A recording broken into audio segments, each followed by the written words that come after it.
Meeting be called to order, please rise. Chris, would you like to lead us in prayer, please? Sure. Dear Heavenly Father, Lord, we come to you this evening in hopes that you would watch over all of us and keep us safe. Lord, we pray that the decisions that are made here tonight would be pleasing to you and be beneficial to the entire county. Lord God, we just pray that you would keep all those in the county that are ill and sick. We pray that you would keep them and let them know that you're with them, Lord. In Jesus' name I pray. Amen. Amen. Pledge. I pledge allegiance to the flag of the United States of America and to the republic for which it stands, one nation, under God, indivisible, with liberty and justice for all. Good evening. Thanks for everybody coming. Roll call, Commissioner Warren. Here. Commissioner Rist will not be with us tonight. He is sick. Keep him in your prayers, please. And I don't know whether it's fortunate or unfortunate, but I'm here too, so here we are. Norm, the approval of minutes for April 16, 2026, 6 p.m. I've read through the minutes. I had no questions. As did I, or I had no questions as well, so I'll make a motion that we approve the minutes. All in favor? 2-0. For the claims, this is a bigger claim cycle because we had a 3-week summary between commissioners' meetings. So the total payroll was $326,438.49. Regular claims $822,269.47. And out-of-cycle claims, $105,630.79. Total payroll and claims, $1,254,338.75. Move to approve. All in favor? 2-0.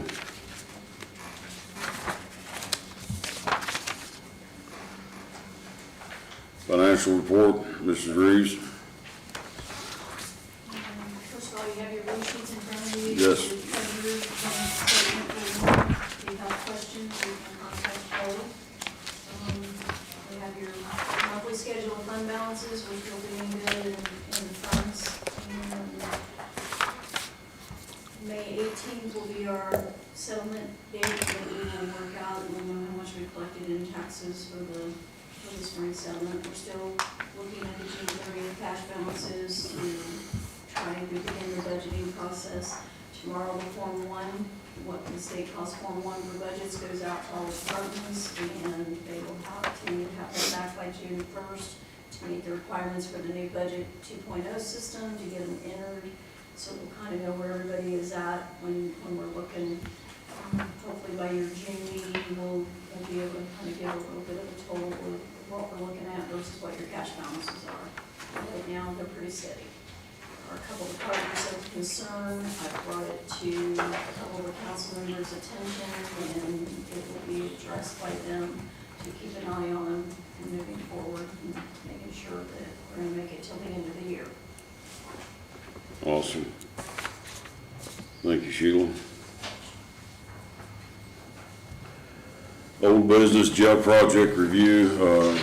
Sheila and I, along with Council President Polly Chester, had a phone conversation with our financial advisor, Mr. Peters. I don't know what day it was. Monday?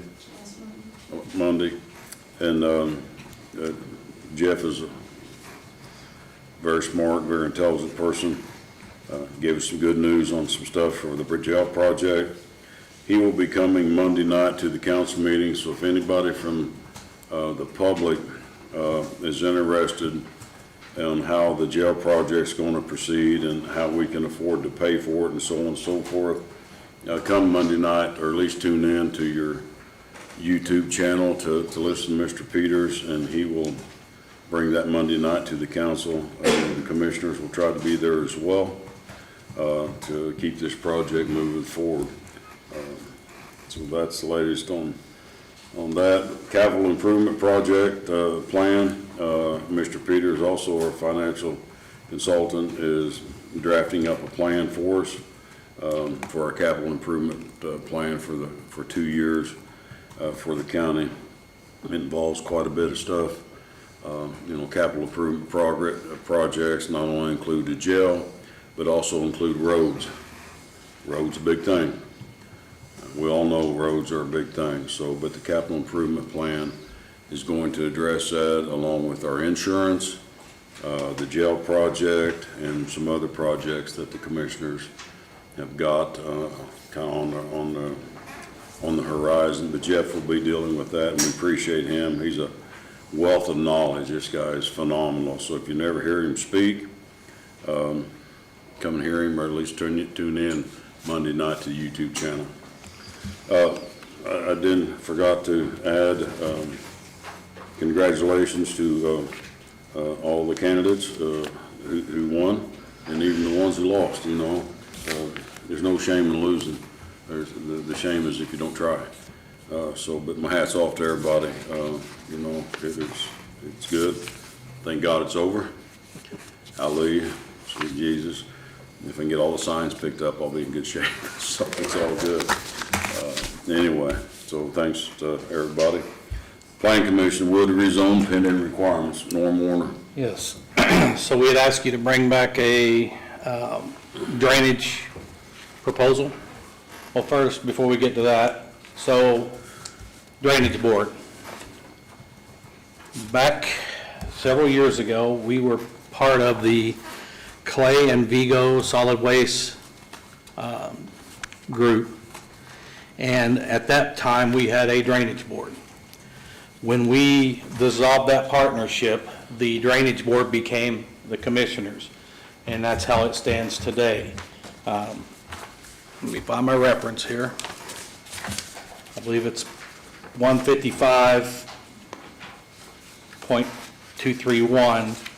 Those responsibilities fall back on the commissioners. Now, so with that being said, we're going to open a public hearing by the Drainage Board to take this drainage report under consideration. The biggest caveat to all of this, as I looked through this drainage report, was the fact that post-construction, the estimates of the water basin's discharge is going to be half of what it currently is, being farmland, and that's big because that's flowing right into county-owned property. And in every case, it was at least half less once trees, grass, houses get put in there. And that was a very important thing for all of us, because we don't want to, we don't want to run into a flood situation down there. But according to this report, when you guys get finished with what you're doing and you get grass on it and stuff, it'll actually decrease the flow out of that property. So I believe that was our last hurdle. However, being as it is a hearing, then we will take comments from the public at this time about this drainage report. If anybody has anything for or against, doesn't matter. Just speak up. This is your chance to talk on it. All right. Seeing nothing, I move that we close the public hearing. Okay. And with that being said, Mr. Wood, you have fulfilled the last obstacle, in my opinion, to move forward with approval. So I make a motion that we approve Mr. Woods' minor subdivision with the caveat that we now have the drainage report in hand and that the Drainage Board has looked at it and approved the information in here. I second that motion. All in favor? Aye. 2-0. Papers that are signed. Yeah, right here. Okay, so we got this, we got a document, I'll be signing this, we'll be signing this after a bit, okay? Does he need it now? There's two different documents. Yeah, but we don't have to sign it now, we'll sign it after the meeting. You can sign after the meeting, but you have to make a motion on the second. What's, The second one has to do with, One's the rezone and one's the ordinance.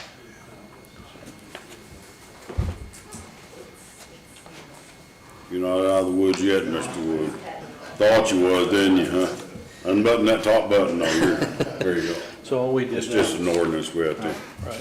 approve. So, before us is Owen County Plan Commission ordinance on parcel number 60-17-10-100-010.000-016. I'm giving a test later if you're wondering. And this is a requested rezone from residential to single-family, which was approved by our Plan Commission, and a vote of, let's see, we had 1, 2, 3, 4, 5, 6 yays, 1 abstention. And my recommendation would be that we follow their recommendation. The only caveat that I had before was we didn't have the drainage report, which we just had a public hearing on. I like what I see in there, and I think it's going to be better for us in the long run in that area to have those there. I agree. So with that being said, I'll make a motion to approve the rezone as approved by our planning commission. I'll second that. All in favor? Aye. 2-0. And then we have an ordinance. And what's the ordinance number? 005. So we have ordinance number 2026-005. An ordinance to amend the Owen County zoning and subdivision control ordinance. And do I have to read this thing, Tony? No. Okay, so. Just say generally what it is. So basically, this is an ordinance to amend the Owen County zoning and subdivision control ordinance to allow this subdivision to be in property that was formerly not zoned as a subdivision. That's the short answer. We do have a parcel. The parcels are listed on here with all the pertinent information. Once again, I make a motion that we approve ordinance number 2026-005, which amends our zoning and subdivision control ordinance to allow this property to be developed as. I'll second that. All in favor? 2-0. Aye. Now you can, thank you. There you go. Okay, do we want to go ahead and sign it? Go ahead and sign it. Get it out of the way. If not, I'll forget. All right. Well, no, shoot. Just tell everybody, yes, I forget. So there's that one. Now, this one's just got one signature. Several have copies, you can get a copy from either one of us. This goes with that. I don't. No, Tony, this only has one signature line. You only make a motion that he be the one that signs? Yes. Okay. So on the findings of the Plan Commission, there's only one signature line, so I'll make a motion that we allow the board president to sign for the commissioners. Yeah, I'll second it. Well, All in favor? sorry. 2-0. 2-0. Now you can sign. For the love of God. Sorry it took a little bit, but we got you, we got there. And I look forward to seeing it when you guys are done.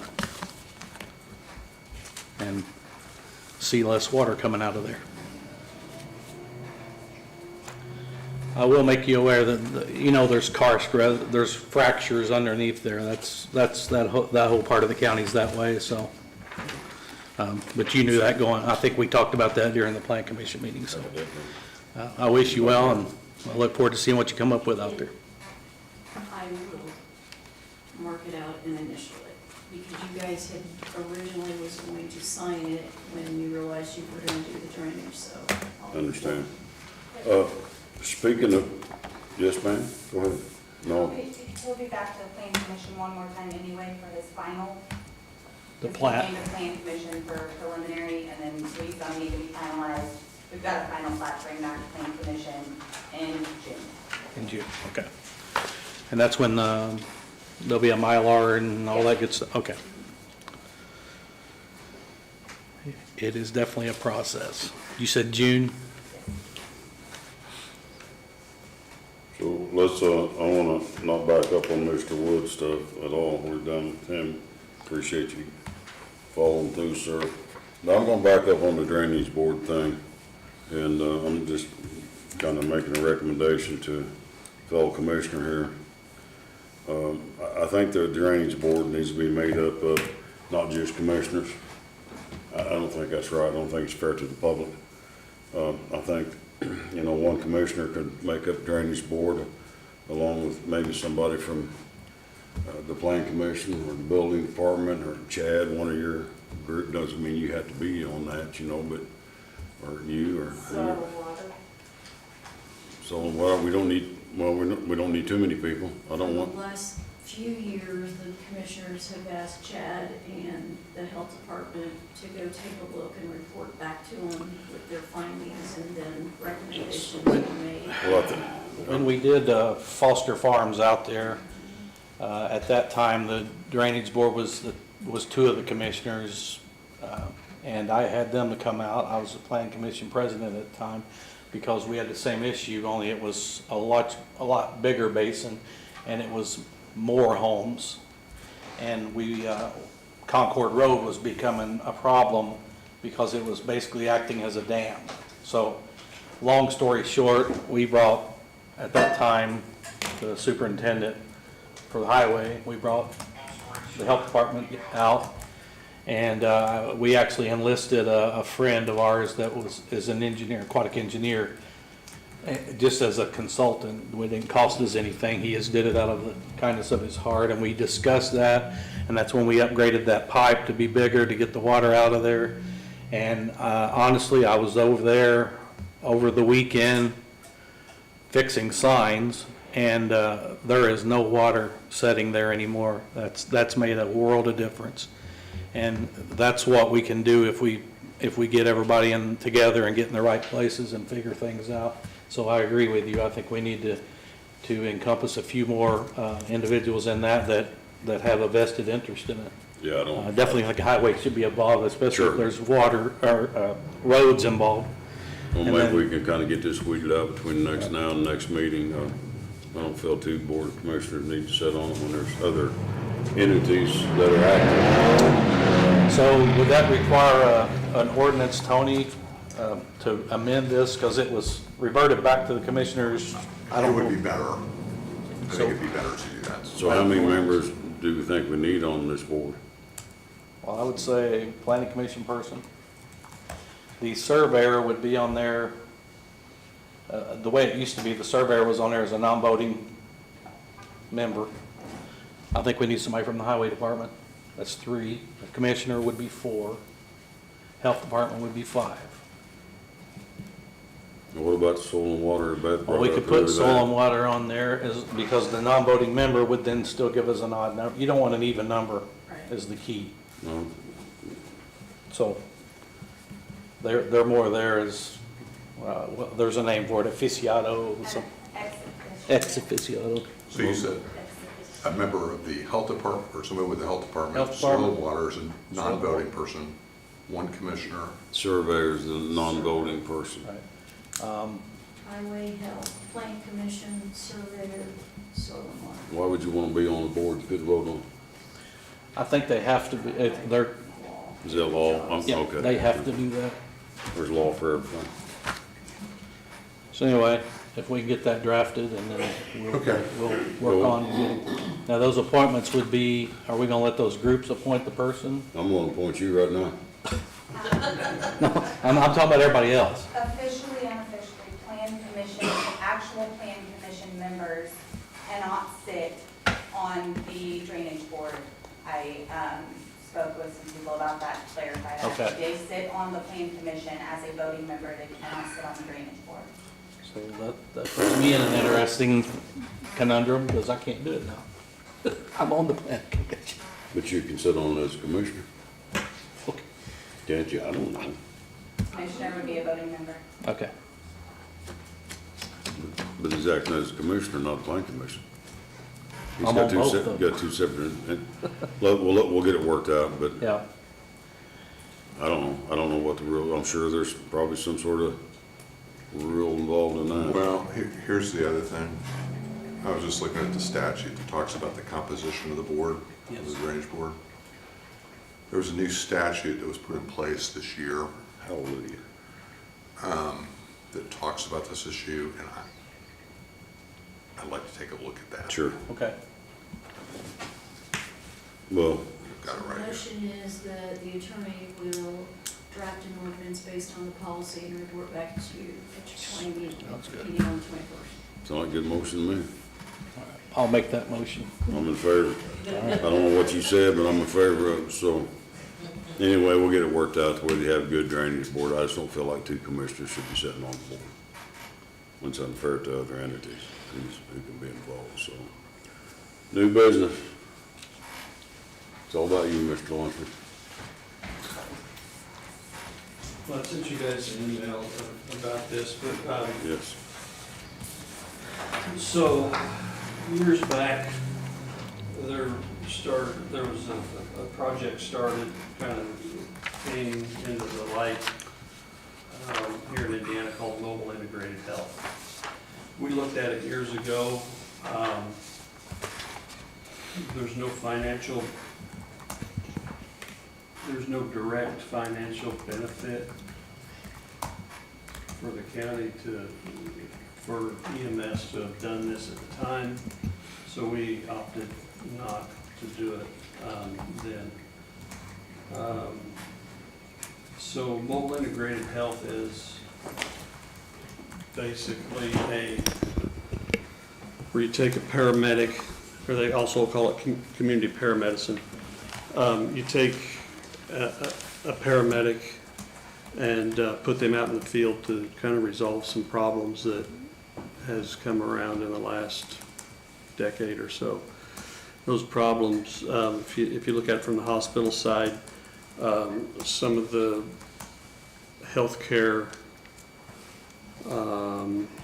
insurances told the hospitals if I go to the hospital for, let's say, congestive heart failure, I've got an issue, my congestive heart failure is acting up or whatever, and they treat me and then send me home, and within 30 days, if I get readmitted to the hospital for congestive heart failure, the insurance companies won't pay for that. Their take on it is you didn't take care of the issue right the first time in the hospital, therefore we're not going to pay the hospital again.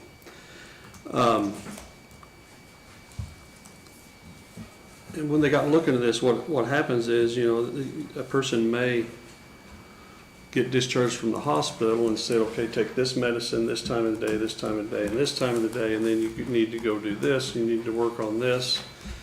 Then people go home and sit back down in their easy chair and don't take their medicine like they're supposed to, don't get out and walk, don't exercise, and all this other stuff. Well, then they get readmitted to the hospitals, and the hospitals are sitting there saying, we, in good faith, sent these people home cured or fixed, but they didn't follow through, and now we're being punished. So, Mobile Integrated Health came into effect, and one of the things that these paramedics would do is go to these people's houses and make sure that, hey, did you get your medicine? Do you have a way to get your medicine? Not only financially, but do you have a car to go get it? Can somebody get it for you? Have you been, take their blood pressure and check on them, make sure everything's going good, make sure that they're doing what they're supposed to. Take vitals, send all that back to the hospital so they can look at it and check up, and hopefully keep these people out of the hospital again. It also, one of the purposes of it was to keep people from using the hospital as their primary care physicians. In other words, I can't get in to see my physician, so therefore I'm just going to call an ambulance, go to the hospital. Well, that ties up an ambulance for somebody that probably doesn't need to go by ambulance. It keeps people out of the ER and keeps the hospitals from being, the ERs from being overrun and being on diversion all the time is one of the things that we run into. One of the problems that we have is the hospitals are saying, we're full, you can't bring them here. So, we also would, as an EMS, we've got those people that call all the time because they fall. These people, this paramedic that would go around basically make house calls, would be trained in making sure that when they go into a house, they look to make sure that there's no trip hazards, no fall hazards. Hey, that rug needs to be moved because that's where you keep falling. Or can we put a handle up here so you can grab a hold of this to go through the doorway into the bedroom or bathroom or whatever. So that kind of, in a quick explanation, tells what mobile integrated health does.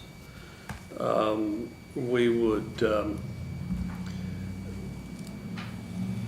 if we choose to do so, we could also do televisits. In other words, someone can't make it to the doctor.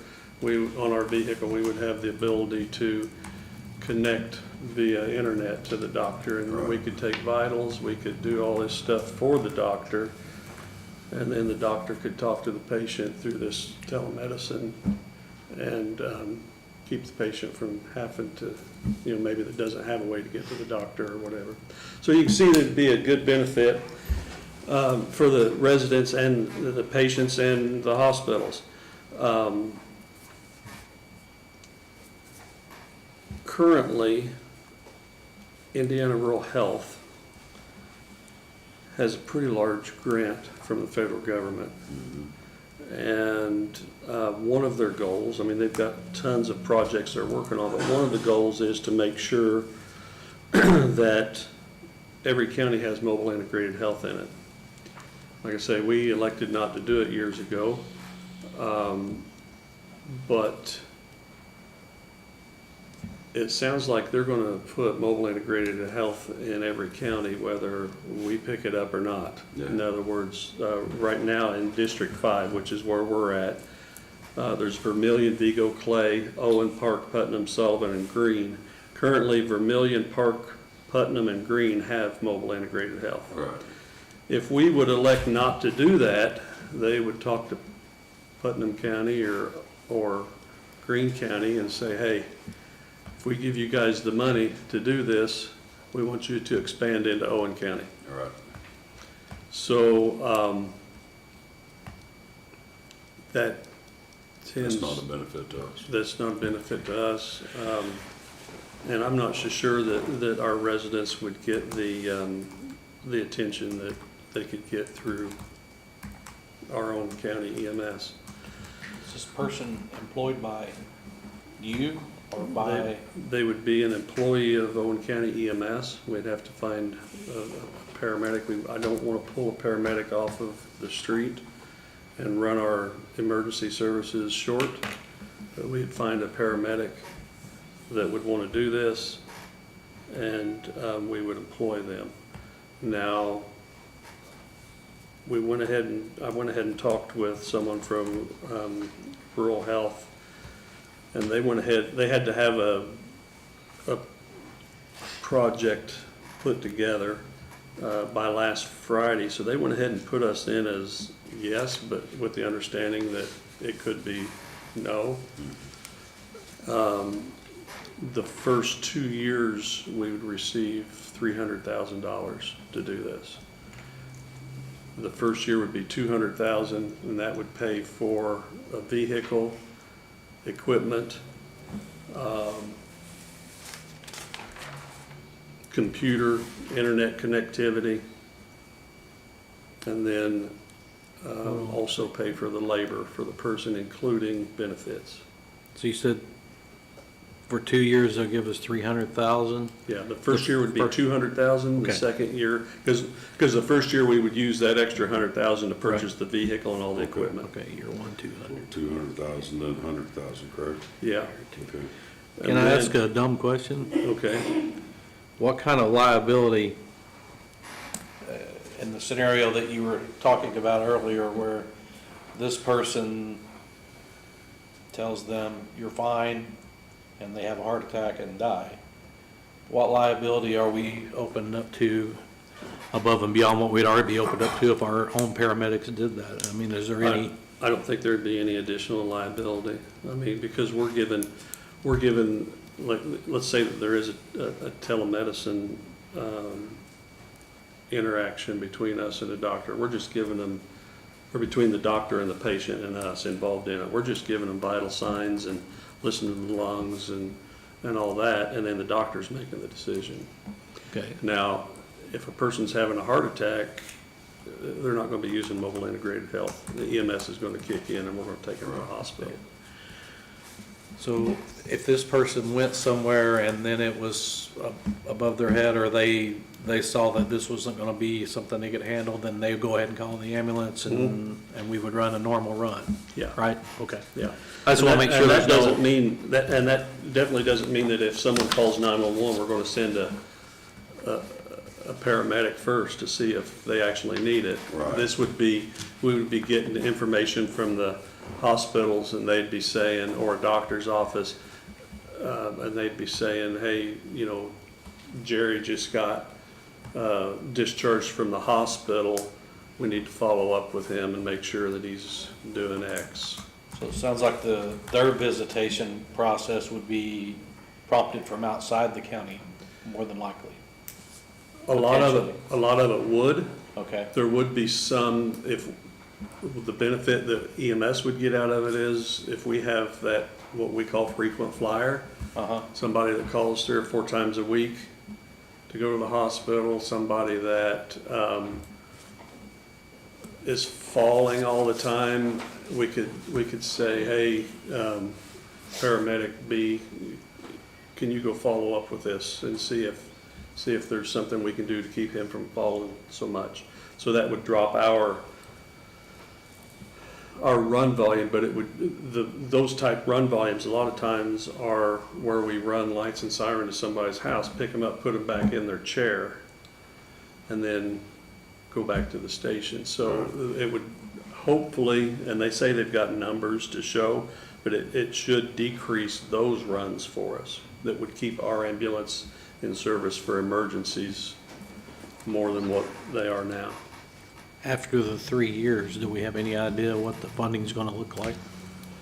Well, that question has been asked in every, that question has been asked in every one of the conference, or teleconferences that I've been in with them. They are anticipating this being a 5-year project, and there is no obligation to continue it after that. Their hopes are that insurance companies and hospitals will see the benefit of it to where they will pay for us to go do this. And they're working behind the scenes trying to get ICD, what's called ICD-10 codes, that would get us reimbursement for it. So Right now, there's very little reimbursement for us to go do It's a this. 5-year program, and they're fully funding the 5-year program. Yes. So, So the first year would be 200,000, second, third, fourth, and fifth year would be 100,000. okay, so that supplies a paramedic, plus a vehicle, medicines, whatever, some, or computers. Medicines for it would be probably out of our stock. Mhm. The medicines that we would give would be emergency medicines, Okay. so they'd probably be very minute. Any hardware, laptops, stuff like that, Laptops, internet connectivity, all that stuff is going all to be that paid for is this. supposed to be included in this. Okay. How about radio? I mean, It'd be in the they'd car, have to have yeah. a radio, right? Yeah, it'd have to have a radio. All that stuff should be included in it. And as far as we know, no insurance issues implementing this from our insurance company. I mean, the one. As far as I know, I could reach out to them and find I out. think I would, just to make sure. I can't imagine there would be anything, but we need to know Yeah, we need to know the gotchas before we. okay. If there's an increase, it could come out of that initial 200,000, but I don't see there being that much of an increase. My question would be, when the 5 years is over, do you get to keep the car and the laptop and all of that stuff? Right. Yes. So if you wanted to pick it up as a county service, it would still be available and you would still have. So all that equipment becomes ours at the end of the 5-year grant cycle? Yes. It does, Yeah, it's all ours. but the employee would fall on, even though you're hiring an employee after 5 years, the state would not possibly, not saying it wouldn't be funding the employee. That's true. The county would have to pick up the funding for the employee. Or in the program. It would be a contract, I'm assuming, for the 5 years, so that at the end of the contract, the position goes away and you're not liable for unemployment and all of that. I'm sorry. No, I mean, it's quite, Good question. I wouldn't, I mean, I understand what you're saying, I wouldn't be in favor of that. Because if they're contracted, they wouldn't necessarily get benefits as far as paid time off, holiday pay, all the benefits that we get, insurance. And this project through rural health, Indiana Rural Health, will pay for all their benefits. so, So, I mean, we would just have to absorb it somewhere in the system if we had at the end of 5 years, if we decided, okay, we're not gonna do mobile integrated health, there's no way for it to sustain itself, then we would just have an extra paramedic, which means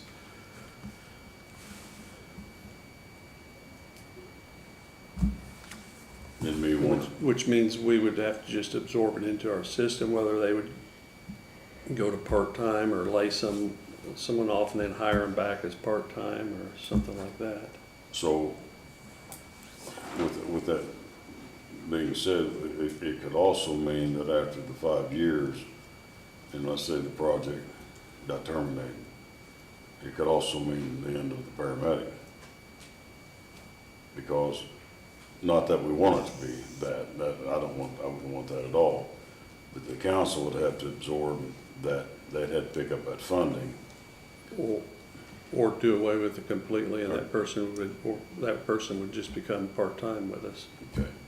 But they'd still have to absorb the part-time funding. Well, our part-time employees don't have regularly set hours, they're just, that person would just be used as a part-time employee to fill in for vacations. So, That's already built into your budget. It's already built into the okay, budget. cool, man. But the state is saying after 5 years, so let's say they decide they're not funding the program anymore, the counties just pick it up kind of on their own. But the equipment stays with us regardless. Yes.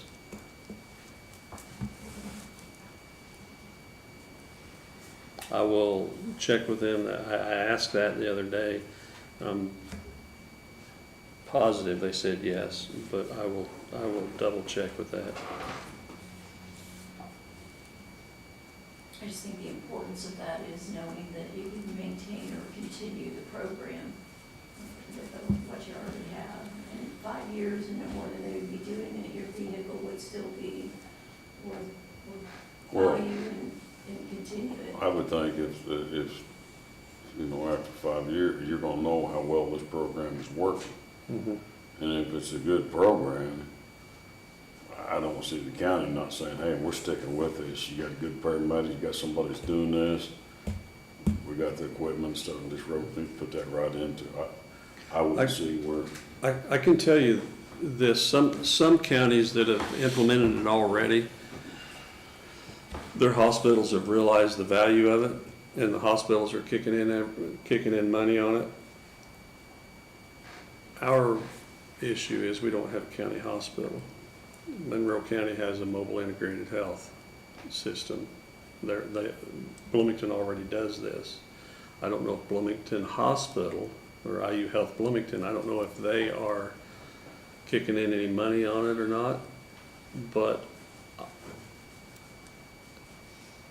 I wouldn't be surprised if Bloomington Hospital said, well, you know, that's in Owen County, we're not gonna throw any money towards it because it's outside their county. Does that make sense? yeah, makes good sense. It's coming from Monroe County. Which really Their, makes sense.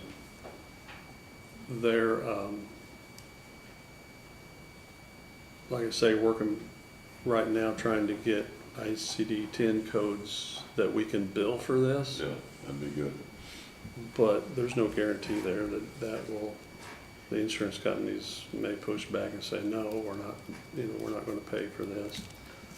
There are some codes right now that they showed that some of these services or mobile integrated health services are using, but it's very, very minimal pay.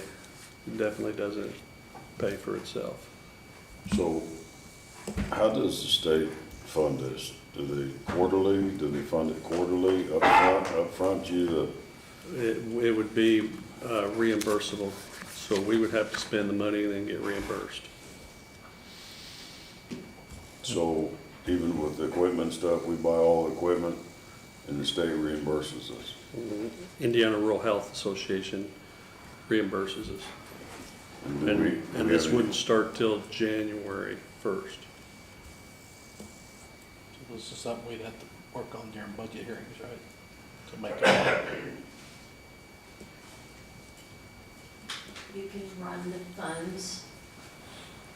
It comes back to making sure that if you spend the money ahead of time, that you get your monthly reimbursement turned in so that you're not running in the red and the cost is there. And I'm sure the funds will be available immediately.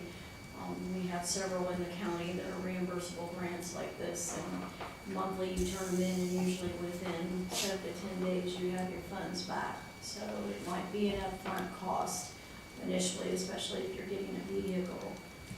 But I see them also most likely fronting some of that money if they ask, I'm sure, because most counties can't afford to buy a vehicle and all the stuff that goes with it to get up and running. That's what they're trying to do, is to get you a program.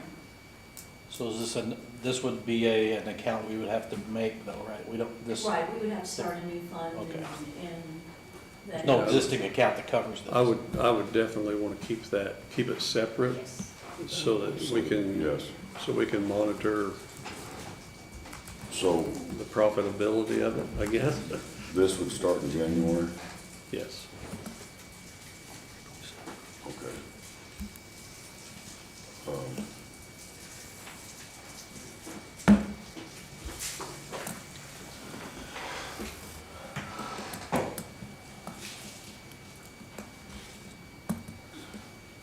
So you don't have to have an answer tonight?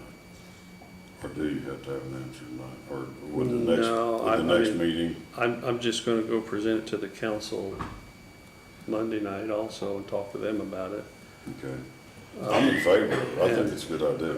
And one of the reasons I wanted to bring it to you guys was because it's grant money, Yeah. and grant money has to be approved for you guys, Sure. through you guys and the council, so. So what do you need from us tonight? I mean, do you need a motion or something tonight? No. Or do you want no, us I to wait think till we're- after you present? I think we're good. I mean, it'd be nice to be able to tell the Indiana Rural Health Association that, hey, the commissioners are Do in you have a favor of it. deadline date for application? Pardon me? Do you have a deadline date for application? I do not, and I don't think that Owen County is gonna have to make the application. It's already through Indiana Rural Health. I would So- make the motion as commissioners that you accept for him applying for this program through them, and that allows him to go to the council Monday night, and he'll be able, maybe not be able to give them exact dollar amounts, but you're gonna be able to have some kind of a budget, because they'll need to approve it, so that you're looking at their June meeting for final approval, but get it on their radar, and that'll let you fill in some more numbers. So I'll make a motion that we allow Chris to move forward with our blessing when he presents to the council on Monday night. I'll second that. All in favor? Aye. Your proposal to the council, you already know you have $300,000, so you can keep that generic, we can do it in an unappropriated line item that allows you the purchase of the Yes. vehicles and all of that, so whatever the fund number is, -5000 that'll let you be flexible with what you have, but you know you can tell them $300,000 Monday night, and that lets you Yeah. move forward with the rural help. Well, I think it's a good program. I mean, it's 5 years Sounds good. guaranteed, and that'll give you plenty of time to see how it is and see maybe if the reimbursable comes to play and stuff like that. Where it really, I think where it really shines is in the cities. But this person would have to go get training and. Sure. And they would be that connection to people that don't know where to go get help, you know? They would be the connection on, you can't afford your medicine, well, I know how to get a hold of Lilly, and they've got a program that'll pay for this medicine for you, and that's just part of what this person would do. So, in your opinion, and we value your opinion highly, I'm not trying to butter your bread, but you've been doing this for how long now, Chris? 26 years. Well, I think your opinion speaks volumes, so you feel this is a good thing? I do. It's just, I'm a run in the black type person. Yeah. I You know, Sure. and I don't see this making a profit anytime real soon, and that's, you know, that's one of the, I just don't. Well, but you know, sometimes you gotta step out of your comfort zone just a little bit to make something, see how it's gonna work. Yeah, There's nothing guaranteed to anything, you know what I'm saying? But if you feel, I just don't, I don't see a guaranteed income stream there that will pay for it all right, but you see the after benefit. 5 There's years. the benefits to the county Yeah, residents but- that have the yes. services outweighs the. Yeah, Yeah, that weighs the cost of what the benefits we pay an employee, is the benefits to the public, to the people that need this type of help. but, you know, it's one of those things that, you know, after 10 years, you're probably gonna need to buy a new car. You're probably gonna have to, Sure. every couple of years, buy a new computer, a new cradle point so you It's- can connect to the internet, and you're gonna have to, so there's, it's not just, after 5 years, it's not just employee pay that you've gotta worry about, you've gotta worry about upkeep on the vehicle and such, so. But it comes to territory, but you know, you can't put a price tag on benefiting somebody's Well, services to somebody's life. I mean, my gosh, if it helps a handful of people. well, my hope is, we are, as an EMS, hopefully, and like I say, they've got numbers, and other counties say that it helped them out a lot to get rid of those frequent, not necessarily get rid of, but resolve issues with the frequent flyers. My hope is that the hospitals will see the benefit of it and, you know, Maybe help. and help out. That's my hope. And Well- that's if the insurance doesn't step up and say, hey, this is an awesome thing. Yeah, Let's that'd do be it. good too. So, Well, motion was approved for you to proceed, Chris. all right, We'll see you Monday night at the council and see what they have to say. all right, thank you very much. Thank you. While he's there, can we go ahead and address the additional appropriation of people who requested? We need a motion to do another claim cycle first thing Tuesday morning to get. Oh, yeah. I'm glad you remember that, because I didn't. The radio project funding, the council is giving 1.3 million on Monday night to finish out that project, and this company has been waiting for months to get paid, so he's requesting that we be allowed to do an out-claim cycle on Tuesday morning following the commission, our council meeting. We're sitting on around, there's so many numbers in my head right now, it's either 500,000 or 800,000 they're sitting on, that they've already had to pay their 500,000. their supplier, where they bought the equipment, and they're sitting on it because there was a mishap in getting that money appropriated, Is that, and okay, so they're sitting on this money, and if we can get them paid 2 weeks ahead of time, then that would benefit everybody. So we just need a motion to pay the 500,000. To the current pending bills, I think it was Okay. 542,000 or something to be exact, but yes. And that money's been appropriated already by council, right? It's been approved by the Okay. council back whenever this project was approved. And what happened was there was supposed to be so much money come out of ARPA, We ARPA, had some and then- out of ARPA, there was and then out of lit 199,000 and lit edit. what happened was the ARPA money has been spent now on the project. And then when they went to pay the bill out of, the rest of the bill out of lit edit, they realized that the council approved the money out of lit edit last year, but there was never a additional appropriation done. So that's what they did at the last council meeting. So that, therefore, she couldn't go ahead and pay that bill Okay, because the appropriation was never done, so that's what they're doing Monday. And like I say, this company's been sitting on quite a bit of money for a good while. okay. So I'll make a motion that we approve paying the outstanding amount, assuming it was $542,000 for the radio project. I'll second that. All in favor? Aye. 2-0. Am I done now? Yes. Thanks. Building department proposed fees. Why don't we go ahead and address Go ahead, yeah. another thing while we're here. Before we go to fees, Heather, Yes, we do have an opening on the planning commission, yes, which can be a Democrat or a Republican, correct? yes. So Sam brought up a very good point. We would like the planning commission to interview individuals Okay, and get back with us with their recommendation of who would be best suited to be on there. And then bring that to us, and then we will make that appointment based on their recommendation, because they're gonna know, base of knowledge and by having the conversation that we don't know to ask.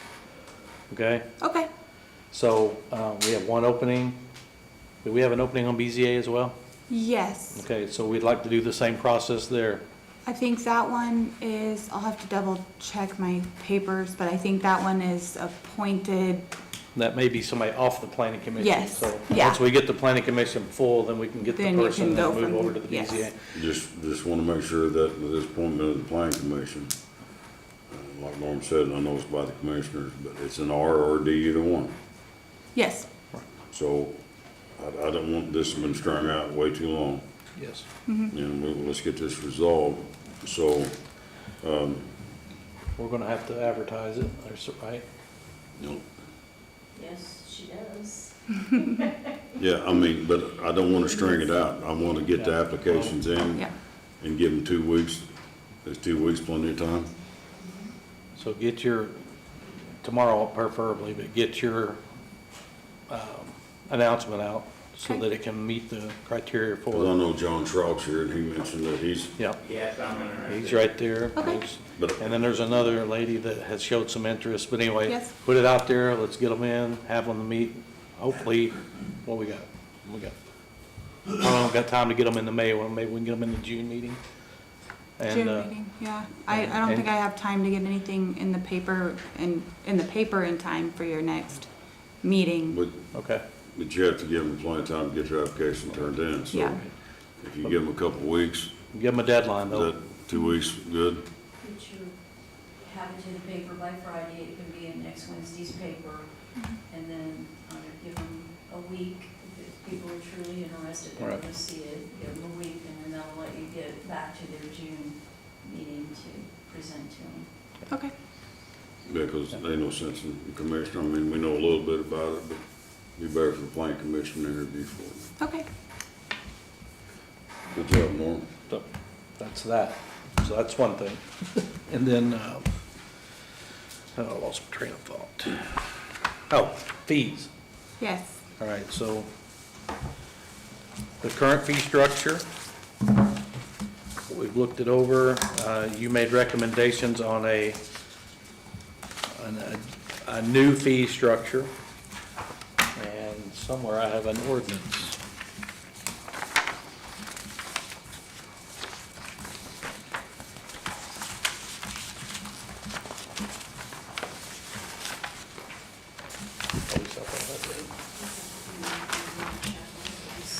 I don't, Did we have a, I don't. did we draft an ordinance on it? I thought we did. Yes. You have an order, do we have that? She's got it? There we go. I brought an extra. And what would be the number on this one? Oh, 006. 6, okay. So,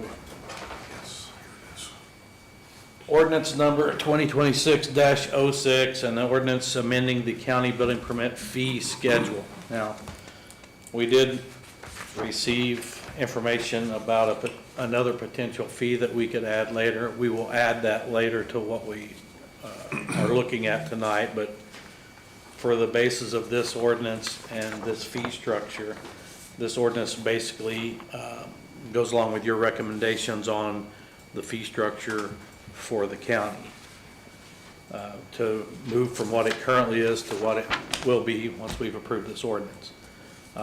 One other thing, while we're talking on fees and ordinances.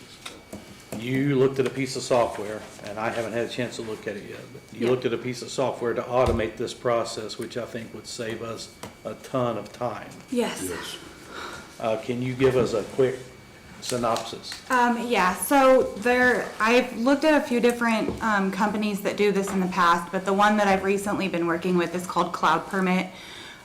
So what they do is they take the permitting process, contractor registration process, they have a process for planning and zoning applications, code enforcement applications.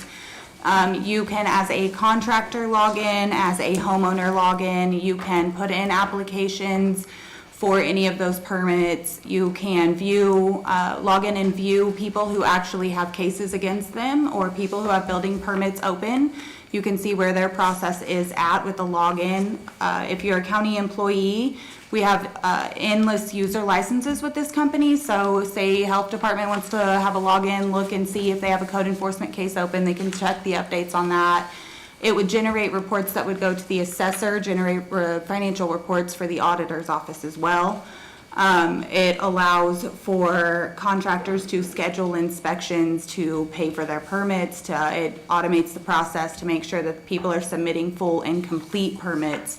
The planning and zoning function actually helps provide full opportunities for, it measures out the distance for the parcels. We can set a lot of those factors ourselves with the setup of the software.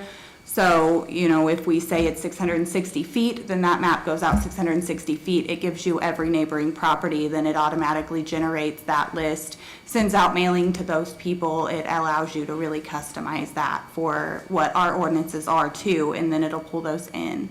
The company that I was looking at, it sets up they do a 5-year contract. Their price point right now that I have from them is a quote of $10,500 a year. But they have an initial setup fee that's an additional $8,000 for the first year. So year one would be at $18,500 and then $10,500 for every year after that. Okay. So, Sam, jump in, I'm just talking, we'll need at least one more quote, one more company Yes. involved, preferably 2 more, because 3 you can use as leverage. Yeah, Drive I've the had price meetings, I've had meetings with a few others that I know I could just call in. I've had demos with a couple others in the past. I could call up and go back through that process and get numbers again from, so that's not So gonna be hard. I think we need to do that just to do our due diligence. Yeah. You know, we are paying taxpayer money here, so we need to. Yeah, but it Get kind us- of jumps, I agree with 100%, we kind of let the cat out of the bag. And you just gave a quote on one company already, Yeah, now the quote's out of the bag. So, Oh. well, you'll have to get an additional 2 quotes. Even the money's, the price is let out there now. So this company gave you a quote. Now, if anybody else is paying attention, listening to it, they're gonna know what that gave, and they're gonna beat it by $50. It's unfair to the company. So we're gonna have to regroup that. The other thing I didn't hear, or maybe you said it and I didn't catch it, was, does this give us the ability to pay for them online? Does it what? Can the public pay for their permit online? It would allow that, yes. All right, That's good. because I'm thinking that's gonna be a large cost, time saver for you and your department. Yes, If we're gonna automate, then let's automate all the way. yeah. Okay. So definitely 2 more quotes. We need to get 2 more companies. I will look at I think you sent this to me. I will look at it. Yeah. And go through the presentation, but I wanna see 2 others. Yeah. And, so, now that is out there, let's talk about the ordinance 2026-06, which is approving the new fee structure for the building department as of today and moving forward. So this ordinance, Sam, would basically make this our fee structure. Yeah, we got the old So, fee structure here to the new fee structure. Tony, you got anything you want to add? Well, one thing about it, I just want to make sure this is here in the record for purposes of this hearing. okay, The ordinance is going to become effective, assuming it's passed after second reading, and it's going to become effective 90 days after it is initially published in the paper. okay, I just want to make sure everybody knows that. right. So all we're doing right now, or tonight, would be approve this, and then there'd be a 90-day window and a second reading, which means Yes, it's that's published right. and the public has access to it. So, That's right. but, correct me if I'm wrong. So we approved this tonight because the new legislation that came up Yes, states that this has to be approved and effective before July 1st. that's correct. So if we approve this tonight, are You're- we still okay? Yes, because what we're going to do is have a second and third reading that will take place before that date. Okay, so we'll have another reading at the next meeting, We're actually going to have a total of 3. three altogether. I mean, I can read this. You don't need to read the whole thing, you just Okay. needed to explain what you've explained, that Okay. this is a change to the permitting fees, that Heather has talked with local contractors, and folks seem generally supportive of the idea and understanding what it's going to do to help support the building department. Okay. Okay. With So that when being you said, advertise it, go ahead and advertise it for all 3 of the required ones that you have, so those dates are in there that goes along with your readings, that'll be effective by the July 1st date. Just do it one time, that way you don't have to remember to say, oh, I gotta get this in there again. Okay. I just want to make sure we follow the July Obviously- 1st guidelines. we don't change the price until we get to the July 1st Sure. deadline. Okay. Yeah. All right, so I make a motion that we approve ordinance 2026-06 with the caveats of 3 postings of it for public consumption. That's my motion. I'll second that. All in favor? Aye. 2-0.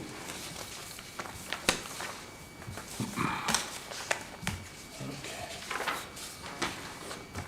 I think that's it. Okay, you got anything else? Contractor, are we doing contractor today? No. Okay. That one doesn't have a time Okay, crunch on it, so. I okay, want to discuss a little more with attorney about that. Okay. I got some questions. then that is all I have today. All right, Thank you. Thank you. thank you. Highway Department.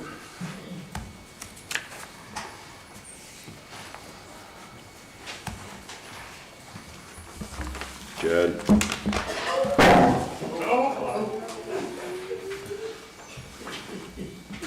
Clean up all 3? It's all right. Okay, start out with next Tuesday, E&B Paving plans on being at Little Flock. It's a 2-day job. That'll be the state funded, we'll be reimbursed for it, for the use of that as a detour. Good deal. I'm asking for approval for some overtime next week to finish Hollybrook Road. Because when they get done with Little Flock, they're wanting to move to Hollybrook. That will finish up the 2025 community crossing roads. I thought they were gonna do the little cemetery road too. They are. It'll all be done on the same time. But they want to get Hollybrook done, so the 2025 CCMG is closed out. So when are they doing the cemetery? Starting probably Tuesday or Wednesday of next week. Okay. That's weather permitting, and they don't have any delays, of course. So how much, so you need overtime to finish up, Hollybrook, Hollybrook? yep, What time you thinking? just a couple hours, say we work till 5. No, okay, no, I'm fine with that. So Little Flock will be paved next Tuesday, weather permitting, that'll be the 12th. Tuesday and Wednesday, and then they want to move to Hollybrook after that. So we just need a few more hours on Understand? our days to finish up Hollybrook. Move to Hollybrook. Then you guys get down there, you're gonna go out to Goss or Gross or what, or not, Grove Cemetery. Crisp, is that the name of it? Grove Cemetery. Grove Cemetery? They're going to do that while they're at Little Flock.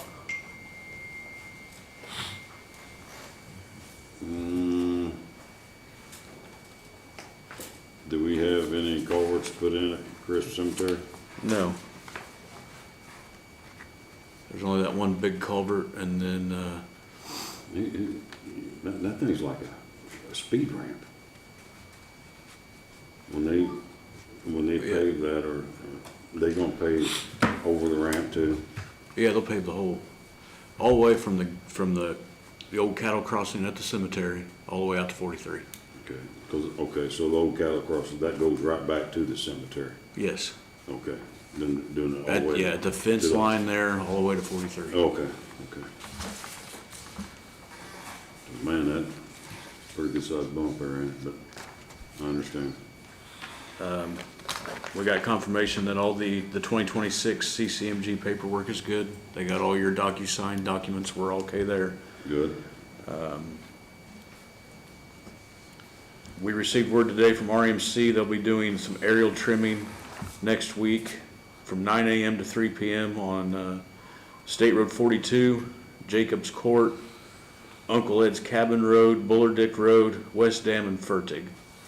Just so you guys are aware, we won't have anything up in that area next week. We'll have to pull back out. You guys was up there today, wasn't you? We're taking Dam Road and stuff. Up in that area, yes. HWC contract. I think you guys have got it. We need to get it signed as soon as possible to We get got that. turned into the state. You get that too, get that. It's already been approved, so. I'm gonna start interviewing people next week for the job openings. Got some applications finally. Well, No. I have 2 that are CDL. Yeah. Okay. That was a question I was gonna ask. I've got a couple that are for hire, which they can drive single axles. And then I've got some with just a regular driver's license. I would like to ask to be able to hire 2 laborers. Okay. How many people you down to? 9? We've got 10 on the road. Oh my, we're moving up more or less. And that's if everybody's there every day. I'd also like to be able to check on hiring some of the guys that have the for hire. I've got 4 single axle trucks that just sit there. They can drive those trucks. So, how we handling this CDL training thing? Well, We talked about that a little bit. Right. What's your thoughts on that? I mean, do you have are any of these people somebody that you would want to send to a CDL training at some point? Well, I haven't interviewed them yet. Yeah, so I okay, don't know. you haven't worked with them at all? But, no. They're unknown. But you have some now that are not CDL. We have some now that we could send for training. Well, so, I guess, sorry, Norman. No, go ahead. Have you talked to your employees about seeing if any of them want to be? I know I've talked to a few of them and they were good with it if, you know, they want to, they just don't have the money to afford to go. So. To the course. Here's my concern, and it's a 3-week course down at Wagler's, $2,300, just so everybody in the room knows. But you're without that employee for 3 weeks, because it's, if I understood correctly, it's a full, I mean, you go down there for your work day, right? For 3 weeks. I think they have a course that's evening classes. Okay, so they can do it in the evenings. I don't, I didn't read that We need in to there. check into it, but I know they have an evening, And I didn't evening bring the class brochures, course. they're in my but- truck, of course, or on my desk. What I don't want to do is shorthand you while During we're the trying day. to get CDLs. So I kind of like the idea of getting the laborers in here for that reason alone. But if they're doing it in the evenings, then it doesn't shorthand you. Well, I agree with him on hiring some laborers. I know we want operators, but you only got 2 applications. Is that correct? 2 with the CDL, yes. 2 with CDLs. And that's why I'd like to hire the ones that have the for hire as operators, because Yeah. they can still drive a truck. One of them I do know, and I know he can run any piece of equipment I have out there. So, So, this is all gonna come to play, because it all, moves in together. We have, we've talked about the financial impact. If not, Jimmy's here again today.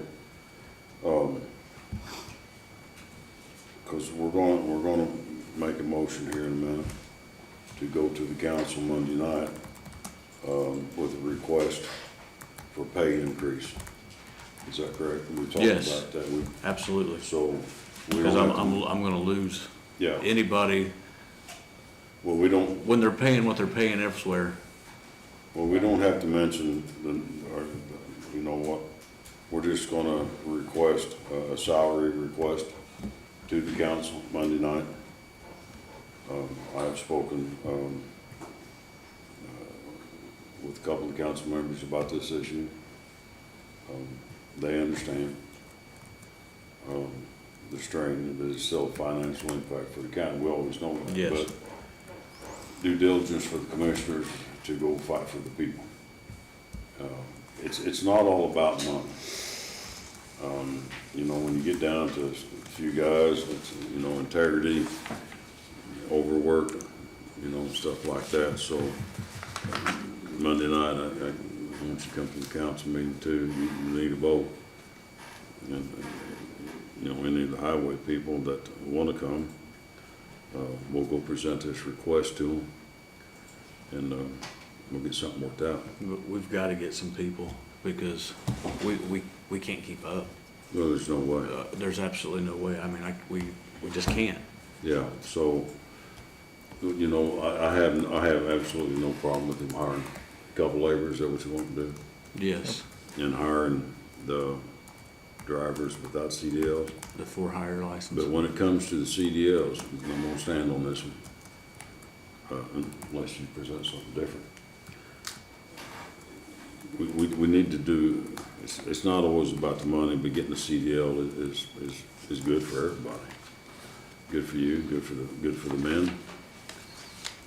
But if we're gonna put the money up to get people CDLs, I expect them to stay around. I don't think a one-year commitment's good enough for me. I don't know, I could change my mind tomorrow, but, you know, a couple-year commitment out of employees, I think, would be beneficial. To say, hey, yeah, counties, you know, we'll put up some money. We figure out a way to do it to where, you know, okay, we're gonna put you through this. Here's your commitment time. But if you don't make that commitment time, you owe us Yeah, I that mean, money back. Kind of a, That, I mean, that's about the only fair way I think you could do it. Jamie, what do you think about that? Well, that's like bigger companies now that put people through training, that's what they do, Okay, just for reference to make sure they get recoup their money. well, it's not because we don't hold anybody hostage, but you know. No, but you gotta make sure you're spending the money for them. We're spending money to help the So whole county. Yeah, you know, and to help them. and but- so you've gotta be able to If get we that make- money back Yeah, somehow. we're not gonna, I don't wanna make this investment and then they parlay that into a job in some other place. And then you've lost And we've $2,500. thrown away, yeah, I mean, so I don't think it's So we can figure out a unreasonable. way to write that up to where, you know, here's your commitment, or if you leave before that time, you owe us the money for it. Is that, This is a hot topic all across the country. A lot of states have restricted those contracts and said, some have said they're not lawful. Some have put some limitations on them. I don't think Indiana has done that. I think it's still permissible here, but I haven't gone through the recent bills past this session to see whether there's anything, but I will do that before the next meeting. I was kind of waiting to see how the General Assembly turned out. Well, we gotta do our research anyway to find out times for classes Yeah. and what's available. but, I'm sure you've talked to your men, about, you know, we are going to fight for them. Try to get them more money. That's what we're coming Monday for. And I think the council knows we're coming to some extent. That's our part as commissioners, support the guys that's out there and get them more money and try to help them the best way we can. But he's asked a request to hire 2 laborers and to hire, how many truck drivers we thought that? I got a question. Yeah. 2 laborers and how many for hire? Were the laborers vacated? Didn't you guys vacate those positions and make everybody operators? So if you do go back to that, you just have to make sure that the council funds in those line items. There's no line item for laborers, For labor. You seasonal or guys got, part-time I right think, now. yeah, you got rid of. So we got rid of those all the 4 laborers. labor positions and then the seasonals. So part of your motion and request is to the council, when you're asking for the salary increases, to re-implement 2 of your labor positions. You already have the job descriptions and all of that, but So 2 laborers, 2 laborers, you know what hire right now? and then we'll do, I mean, we've got 6, 7 openings for drivers and our operators. Based upon our other conversation, we had 10 open, I mean, we've got, So, I there mean, were gonna be a total of 10 operators. we're gonna get 3 or 4. Okay, so let's back up here. Getting that re-implemented, that's a piece of cake. We'll just tell the council we're changing, going back to hiring some laborers. My question for you, because you got hot boxes out there, you got what, 3 of them? Hot boxes. How many 2 hot people- boxes, 2 hot boxes. How many people does it take to run a hot box? 5. Okay. You've got the 2 drivers of the trucks pulling the hot boxes over to Bloomington to get loaded back to the road. And we rotate, you know, you empty one, you jump on the next one. That way it's a constant rotation. Got 2 guys shoveling and a roller man that rolls it in. So 5 guys can run the 2 hot boxes. Yes. Okay. So that, okay, so it's not 5 guys run both hot boxes? Completely, yes. What- Okay, that, Because both hot boxes run together. Because you've got, you empty one, he goes back to Bloomington and reloads. When he gets back, the other one's getting emptied. It just keeps it moving like this instead of, if you send them 2 different places, they empty one, they sit for an hour and a half, wait for it to come back.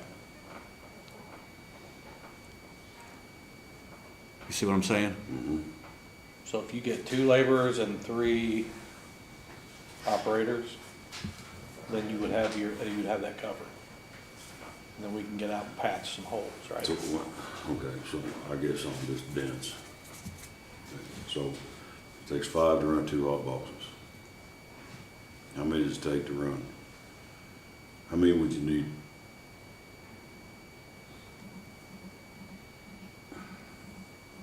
Maybe I'm not thinking.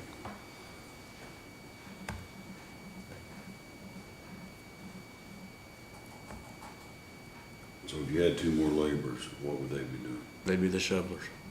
Shovelers.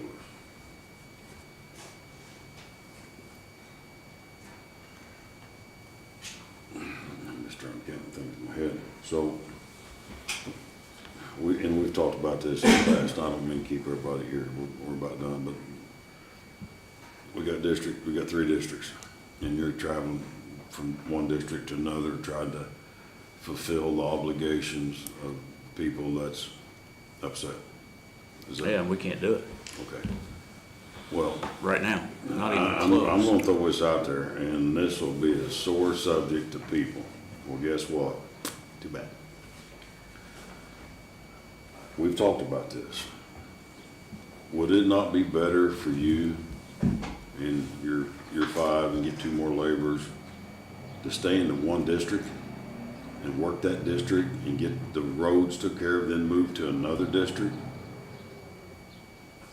And instead, because I know I call you, and I know you dread that morning phone call, oh God, it's him again. But you get calls from here, and here about potholes, and folks, we got They're thousands everywhere. of them, we know. They're everywhere.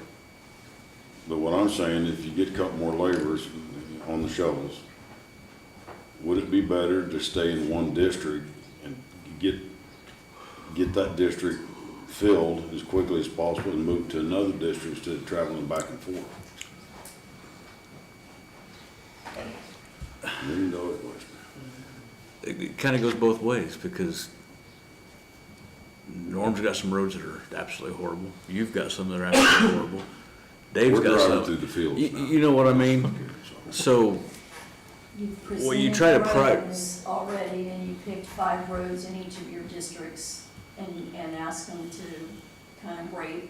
So if you stayed in one district, obviously you could do those 5 roads, but what's the high priority? And you've already picked one of those to go ahead and start on, I believe, was it Hayden Road? What was the, yeah, I've got to get the bids put together for Hayden, and I've got to get the bid package put together. I'm just trying to figure out what's beneficial for us moving equipment and moving people from one day to the next. Well, and see, like the hot boxes and stuff, they come in every evening. They're not left out anywhere. Okay. And you've got to run to Bloomington or Cloverdale every day to get loaded anyway. So that's not a big deal going from District 1, District Okay. 2, District 3. I didn't know how You know, you're beneficial. ditching stuff and stuff like that sometimes, yes, because you're gonna leave backhoes, excavators, stuff out on the road. Okay, But the hot box thing's not a big issue. okay, I'm good with that. So, how many drivers was you gonna hire? We're gonna be looking at 3 to 4. We had a spot for 10 total people. So, but with what I've got application wise, there could be 4. 4 drivers, and you only 2 laborers. Yes, Is that all the laborers you need? for now. Okay. I'd say let's get them in here. Make a motion. So I'll make a motion that we hire 6 people, 4 drivers and 2 laborers. And we'll have to go to the council to And we'll get, have to go to the council to have the labor positions put back. Reinstated, which reinstated. that's not gonna. So the driver is different than operator, or no? well, all the drivers are operators.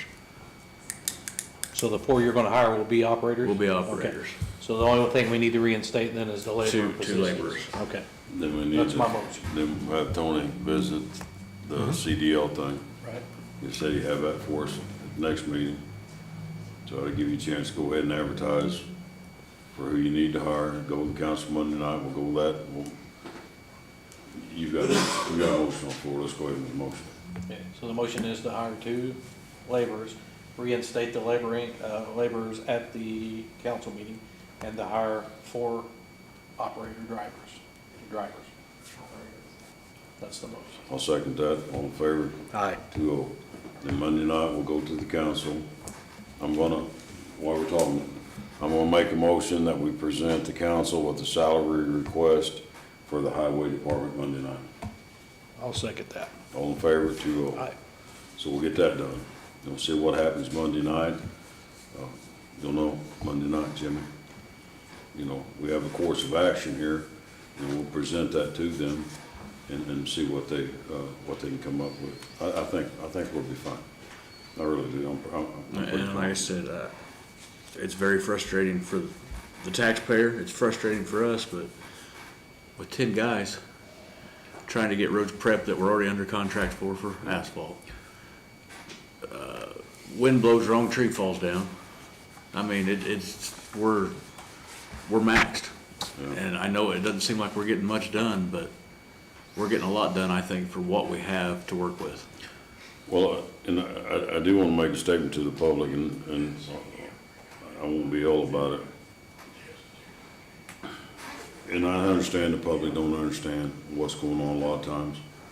And everybody's road is important. Don't think we don't know that. We do know that. But don't you ever call out their county highway and cuss my people. You're gonna answer to me. You do, we just hang up on you. That is not right. If you got a grievance, it's understandable.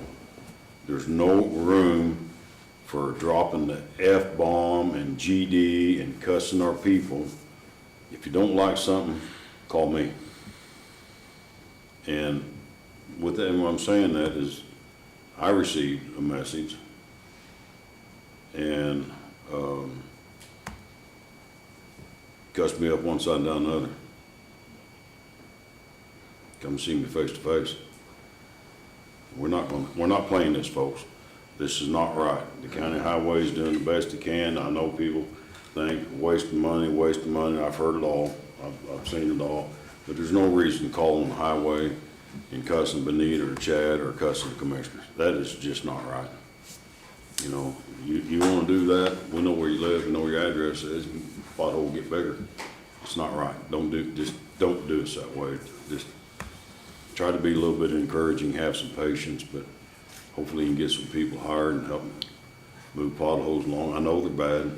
We do know, we know. But we can only move so much asphalt every day, or whatever you want to call it, and they can only do so much. So please bear with us. We're moving in the right direction. We do care about the roads, you know, but I have no tolerance for people calling cussing you. You don't have to put up with that. Don't talk to them. Just hang up on them. We hang up. Yes. And absolutely. I've told the guys that are out on the road, if somebody starts in on them like that, close the door of the equipment and move on. Yeah, you don't have to put up with that nonsense. It's not right, so. All right, what else you got? That's all I have, I think. That's it? I think so. Make a suggestion, Yes. take the dollar amounts that she's already worked, try to get with Holly and Anton. Anton can plug in the numbers like he normally does to help expedite if they're either gonna make a motion to do this one, or this one. But at least he'll already have those numbers plugged into the system so they know an exact dollar amount. But you pretty much have it almost to the penny, but at least work with them before Monday night if possible. It'll just help make it smoother. But, sorry, with that being said, we had an executive session, met with Benita and Chad both. Chad has been, the assistant superintendent. He has been working as the highway superintendent 7 months, give or take a day or two, okay? And we talked about the 7 months. Norm, you was here as well. Yep. That we are going to make a motion to, one, instate, I don't know if that's the right word or not, Chad has become the new highway superintendent effective immediately, as well as for the 7 months that you've been highway superintendent, or the acting highway superintendent, but you've only been receiving assistant pay, correct? Yes. Make a motion. Ladies and gentlemen, new commissioner. Make a motion that we make Chad Walker the new highway superintendent.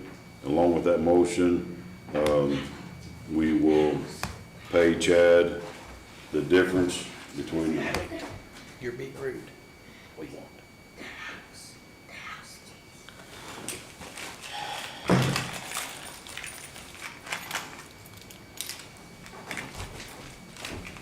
All right, folks.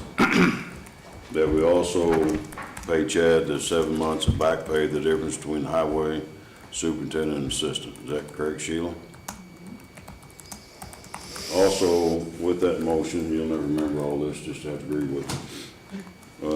We've already talked about Yeah, but we have to tell it in public. Also make a motion, Benita, I don't know what she does. I was right through those computers. She's been doing the administrative assistant and secretary job combined as well for 7 months as well, correct? Correct. So make it, on that same motion with Chad, I make a motion that Benita will be moved to this new job title, and I'll get it wrong. Office Administrator / Secretary. Is that correct? Yes. And also make the motion that we pay her the back pay for the 7 months she's been doing the job as well. You remember all that, Sheila? I praise God, she does. You remember it, Beth? Of course. All you gotta do is nod. I second that motion Thank you both for what you've been doing. and appreciate what Tammy, you thank both you do. for what you're doing. Please tell your staff that we are behind them. 100%. I know sometimes it don't look like it, but, we are.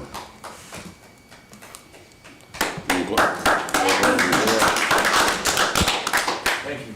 Make it, oh, sit down, not quite down. Well, we need to, did we vote on We made a motion, didn't it? I seconded it, but we didn't vote. we? All in favor? Aye. Aye. There we go. Okay, I don't get it, yep. Oh, boy, Benita, yes.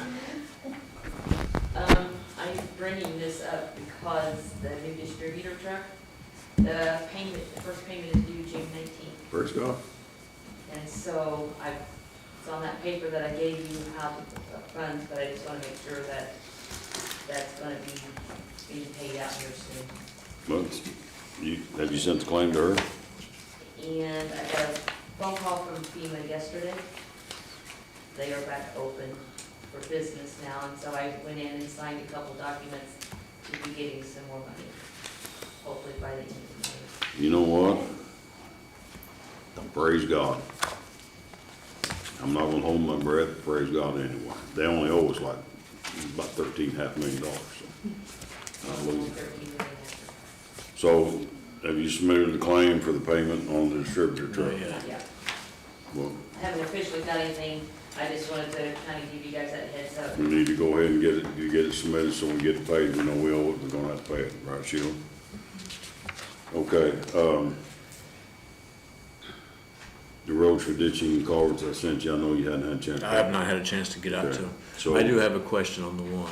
Yeah. Sherfield, was that from end to end or just the center section that hasn't been done? The center, from the paving part, Yes. it's gonna be from, what's that addition, Yeah, Eagle Crest Lane, all the way to Highway 43. that's what I needed. That's what we The had. other was I knew for sure, but I wanted to make That's sure on what that we one. originally talked about. I Okay. think the other end's okay, don't you? Yes, I agree. Now, I do think I've got to go out and do some measuring, get pipes, if you can get that, 'cause sizes. So we need to move on Sherfield Road like ASAP. It's been set aside for so many years, but, the one thing I've been looking into, is like on some of our asphalt roads, they have that microfiber sealing. Once you asphalt the road, you come in 2 years later and microfiber seal that. I went and looked at some of that. It's amazing how that stuff works. Could prolong the life of our paved roads for 10 more years. So I'm looking into that for some cost analysis, but that might be a good one to deal with, you know what I'm saying? But yeah, from that housing to Eagle Crest. Eagle Crest all the way to to the highway. Okay. And you'll go look at those roads. Yeah, as soon as I get a chance, I'll get a, Can you do that Saturday? When you- yeah, I can. Supposed, no, not Saturday. Rain. No. I can't do it Sunday, it's Mother's Day. Yeah. I'll get there Monday. Also, I have met with EMB, Milestone, and Tucker Paving. They had given me their 5, we only give you like 6 roads here for ditching call. Yes. Okay. ENB, Milestone, Tucker Paving. I've got your 5 roads that you gave me earlier, and Dave's 5 roads. We're gonna add some roads, and we're gonna get with you. Well, we're gonna need the mileage, to the best of our ability, the mileage on these roads that I'm gonna send you, okay? Once we do that, we'll go over the roads. We're gonna send it to all 3 of these people, whether it's gonna be paved or chip and sealed. In E&B and Milestone, it was funny when it come to the chipping sealing. Guess who does their chip and sealing? Evergreen, because they're all part of the same company. Evergreen. That's, when you told me they was all tied together, I didn't really understand, Yeah. but I figured out real quick. Evergreen does the chip and sealing. Yes. Now, Evergreen was one of the people that we owe money to, but Evergreen is good, they're willing to move forward. If they get some of the work, they're willing to come in and do the work. So once I give you those roads, get the mileage, we'll send it out to all 3 of these people. They can come back, we'll determine whether we're gonna pave it or chip and seal it. We know chip and sealing is cheaper, especially with the cost of oil and stuff like that. More than likely, the roads you're giving me are beyond chip and sealing. Yeah. Cherokee's not, No, that's true. and I Yeah. think that one's a Yeah. chip and seal candidate for sure. It's in Well, good shape, it just needs, We wanna We'll get together and go get through it them, worked but out, and maybe we'll take a day or 2 and go do some driving ourselves, and take a look, and the other guys can go with you as well, but I did speak to all of them. I told them our circumstances. I told them exactly where we was at, and they understand. So we'll get these roads sent to them, they'll come back. It's not a one project deal, every project's separate. That way we can keep it separated.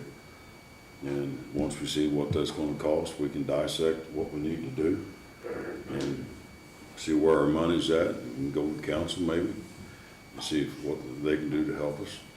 But it's also gonna be part of our capital improvement program too as well.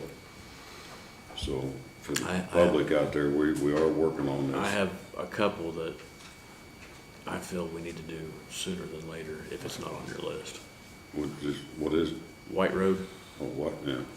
South Byerly Road, I was on that the other day. Newark. Gentry? Gentry? I don't even have phone calls on that one. Have you traveled Gentry Gentry's Road? Horrid. Gentry's Horrid. Gentry's horse. Yeah, it is. So, I mean, I've got some in my mind that are, I feel like are some of the worst roads in the Hardware. county. Hardware on that one end especially. Quincy. Not hardware. What's it called? Quincy. It's, Millgrove. Mill Grove Road, yeah, on the far end. We've got a list too, so, Yeah, so, and we can go through our call logs to show. Yeah. yeah, but some of those roads you mentioned is on some that's on the list as well Okay. too. When are, gotta get out here. When are we gonna be starting on Freedom Army? As soon as we finish up Hollybrook, Okay. here's my thought on this. We went up to Tower today and took a look. That one is not that complicated to get prepped and ready. Okay, So let's go bust out Tower. We're already up north on Hollybrook anyway, so we ain't got that far to go. Leave from there, go do Freedom Army, and then get to Mitten. okay. And that will get our roads for the 2026 CCMG prepped. I'm good with that. Have we heard anything on a fall installment for 2026? Have you guys heard anything? Since we've got this one, we won't be eligible for it, other than maybe, I thought we could, you can ask for whatever money was left out of that, what is it, 1 million? But we got 900 and there's not enough to even worry about, in my opinion. Because you're not gonna be able to do anything. I thought they told us we'd be eligible for a round in the fall. If we didn't get. If you didn't the get it the 900 first something round. thousand Okay, dollars. okay, all right. You can always apply for whatever didn't make that million, but But it only do level one. Yeah, I mean, if, it might not even be enough to do a single road, so. Well, we're gonna see where we're at. And I don't wanna go, I don't With our wanna funds. get started again like they used to and do a Right. quarter of this road and a half No. of this road. If we're No. gonna do it, we need to do it all the way through. all right, well, I'm good. Last thing I got for you, in Freedom and Jefferson Street, we got a lot of kids that play out there. Do we have any 10-mile-per-hour signs? We do, I think. You'll have to do an ordinance to change the speed limit, Well, just saying. At least kids that play slow, those kinds, and please get speed limit signs on Pearson Road. 60, 70 mile an hour. yeah, but they're, It'll handle it now. so I'm gonna ask a question, the ordinance thing just makes me sick. Because you have to have an ordinance to do everything. But on Jefferson Street where the kids are playing, it's pretty bad. Now, I don't care how many speed limit signs you put up. Some people don't pay no attention to speed limit signs. When the Freedom Road, when that got paved, it's like a little 500. If kids are playing in a neighborhood and we own the county road, I know you have to draft up an ordinance, but are we allowed to go ahead and put up 10-mile-per-hour signs to help protect the kids? Or do you have to have the ordinance drafted? I believe we could put them up, but there's no bite in a court of law if they get a ticket. In other words, you can't enforce it. And he can have an ordinance done by the 21st, and it'd probably take him that long to get the signs made. So, about, And I'll look and see if I have any children at play signs. Those can be hung up, or I'll look and see what I got in inventory. If you I got can always order some. Something, if not, up Yeah. on Jefferson Street. Yep, I know what you're talking about. The kids are out there all the time, so work on that. If you have children that play, But if you want to revise your ordinance, it's the only way you can revise it. well, on Jefferson Street down there, we have to have, it's just gonna be for the one street tonight, but I was down there, been down there several times, there's all kinds of kids play out in that street, and there is no speed limit sign, and it's our road. I think we're due. Yeah, and the something. speed limit sign that we would have to put up there wouldn't do any good anyway, because it'd be 45. Yeah, but at least we'd have a sign up there, I did on both ends of Jefferson, Street and Freedom. I know maybe it helps some. I don't think it's gonna hurt. At least we did our part, try to help the kids. But man, Okay. there's a bunch of them out there. They're all from one house too, I believe. I did say, that's all I got for you. Okay. Thank you, guys. Thank you.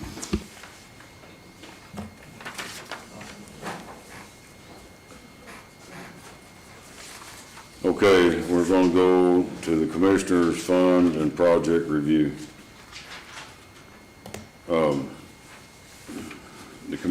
I put the cart before the horse, that's kinda I am sometimes, no harm, no foul. I didn't mean anything by it, by no means whatsoever, even though some people said I did. A couple months ago, we came here, the Board of Commissioners, and approved $150,000 for the DART program. It's for mental health and drug addiction. Some of you was here and aware of that. We voted on it, and it was approved. We didn't use any of the opioid money because we hadn't got our reimbursement yet. We didn't know exactly what we was going to do. But the program is a must for Owen County. If you've never been on the mental health side or the addiction side, which I have been, and I was absolutely chastised for sitting here and telling people about my drug addiction and being an alcoholic for 24 years. To be honest with you, I could care less what those people think. It was from my heart, and I spoke about it, and I'll deal with those people on my own. But the commissioners are committed still with the $150,000. We carried over money from other services, is that correct, Sheila? About $160-some thousand, don't know exactly. But when we went to the council, and I understand where Anton's coming from, You know, he wanted to know how come we didn't pay for it. I think the opioid money, because we wanted to reserve some of that money for this program for next year, to keep the program going. It's got to be funded. And I didn't present to them what fund we was going to take this money from. My fault. So tonight, I'm here to tell the public and the DART program and update Norm, we're standing behind the $150,000 commitment. And we'll take that money out of other services. It was encumbered from last year, correct, Sheila? You have spoken with the state about this. This is legal for us to do, correct? And that's what we're going to do. We had to present it to the council Monday night, just to let them know what fund we're taking this from. But we're still committed for the $150,000, Norm. Are you okay with that? Yes. So, Council process is just reappropriation from the original use. because you know, I know there's been a little bit of concern, is it going to be funded, it's not going to be funded, it's going to be funded through the encumbered money that we have. That leaves the opioid money, still some money sitting there, because we also have another group in Owen County, it's called the Indiana Dream Team. It's a rehabilitation for men. If you've never been there, I suggest you make an appointment to go up there and see it. I've been up there. They also may be in need of some opioid money to continue funding their rehabilitation program for the men. I know that Preacher Barker from Girard Chapel has spoken about opening up a facility out there to house men and women both. And I'm just telling you folks, if you've never been on that side of the fence, you don't know what it's like. So I just want the public to know that the commissioners are staying committed with $150,000. We just have to present it to the council Monday night. It's coming from other services, and it's just a reappropriation. Is that correct, Sheila? You got anything else to add to that, Sheila, or anything? Anybody from the public got anything you want to address about us supporting this DART program? Good, thank you very much. Do you have anything, sir? Nope. Nope. I think we covered everything. County Attorney, you have anything? No. Oh, yes. Bummer. I have the scoping agreement. Oh, Yes. This is something related to the jail project. It is just some of the preliminary work that we're having BW do. And they'd like to have the contract signed off on. They've already approved it. I reviewed it. My bond people have reviewed it, and it's good to go. have you, I don't know if you. Yeah, I had it here. Okay. So- I've had a chance to review it, nor have you. Yes.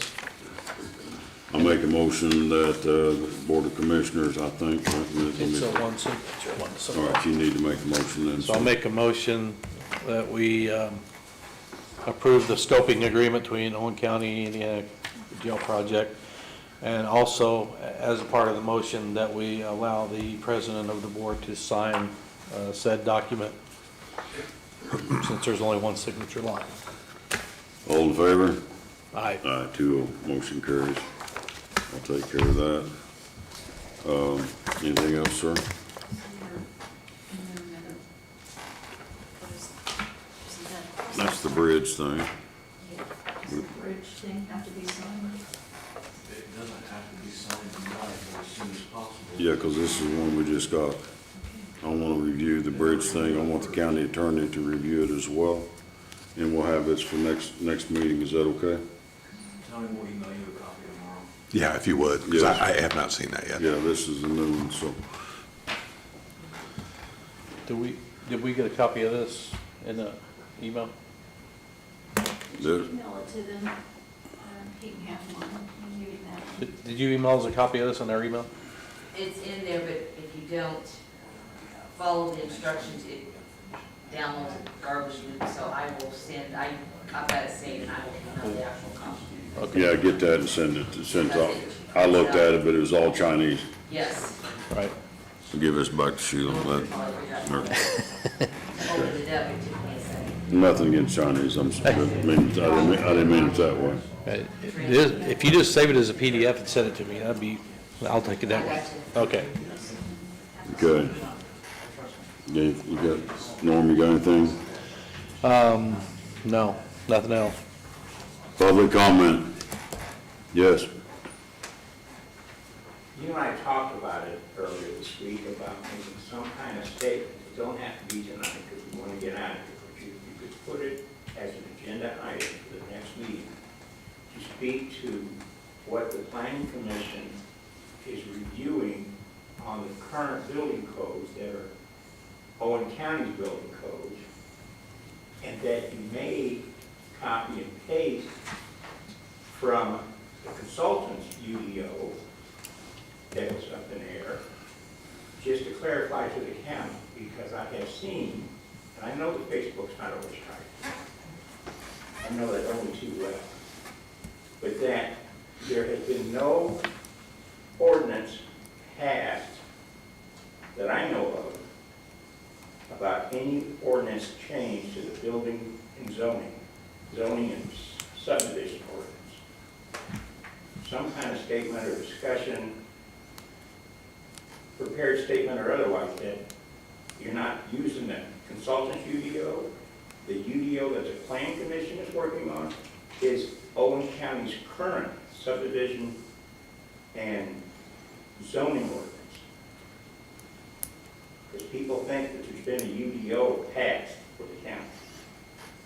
Might only be one or two, but it's still not correct information. So the UDO was voted down a year ago. The document that was constructed, that we paid for, that was voted down a year ago by the commissioners. I understand. So what's happening now is we're taking the ordinances that we have, and we are looking at that document specific to what ordinance we're working on at the time. We're taking the best of both, and we're also, the Planning Commission folks that have knowledge in this area, two in particular, are crafting our new ordinances from those resources. We're not using that document except as a source to help rewrite our ordinances.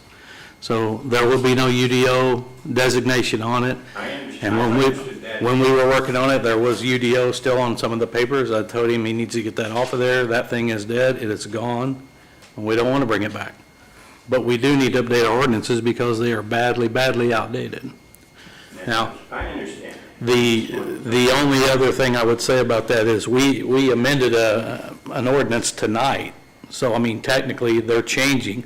But what I've told the Planning Commission is, once we get a ordinance ready to go, we're going to have to present that. We're going to have a public hearing on it. There's going to have to be a couple of readings. There's a lot of steps before that would even come into play. But we have to work on it. There was also going on about this UDO committee that I think you were actually on. Yes. When the UDO ended, the committee ended. That's how that would work. That committee was set aside to work on the UDO ordinance. When we voted the UDO ordinance down, and that's what the public overwhelmingly wanted, that committee ended at that point. You don't have a committee for a document that no longer exists. Because they were wanting us to bring that committee in to the Planning Commission, who was already working on our ordinances and trying to update them. We had way too many people on that committee. We would have never come to a consensus. You mean the 30? Yeah, the 30 was too many, or Oh, yeah, that's, so, it was 15 and 15 technically. right, 15 and 15, but 15 is too many as well. But they were there, their charge was to look at that UDO. Once it got voted down, in my eyes, the UDO committee ended at the same time. Okay. So that's why it was never reinstated or brought back to them. Now, if you guys come to the meetings, when we have the hearings on them, great. Say whatever you want to say. I would hope you would, because there's good knowledge out here as well as up here, you know, and we need to get it all. Because we're going to be, we know by history that we're going to be stuck with this thing for 20 years maybe. We need to get it right. Right. And we need to use all the resources we can. One of the things we don't need to do is keep drudging up the UDO, which is what's happening. It's dead, it's That's gone. why we needed some, to Right. me, some kind of public statement to clarify that someone like me can point to on the web, on the Holmes County webpage, says, the UDO is dead, period. And But I would- ask the consultant's UDO. And I would contend that when we voted it down, that was the, hey, this no longer exists. People don't remember that. I understand, I know, trust me, I know. That's why I'm saying what I'm saying. But I mean, I guess we could put it on the website, but you know, if we put the website on everything that we vote down, Understood. you know what I'm saying? It's more of a function of keep dredging things up for some reason that I haven't figured out yet. That's what I feel like. But it's gone. Stuck in our world. Right. And like I said, when we get a section done where we think it's ready to be looked at, then we'll go through the process of getting it put in place. Okay. Okay, well, that's all I wanted to say. Thank you. Hey, no problem. Thank you. Anybody else from the public? I appreciate everybody coming. Try to get out here a little sooner than before, but nobody, nothing else? You done? You need to get auditor. You already asked You got any her? comment? Yeah, you got, no, I didn't left you off. I just want to make sure the public was done. You have any comment? You sure? Well, that'll be the first, no. Motion, Lots of opinions. motion to adjourn. A second. You all for coming. What was the, Yes.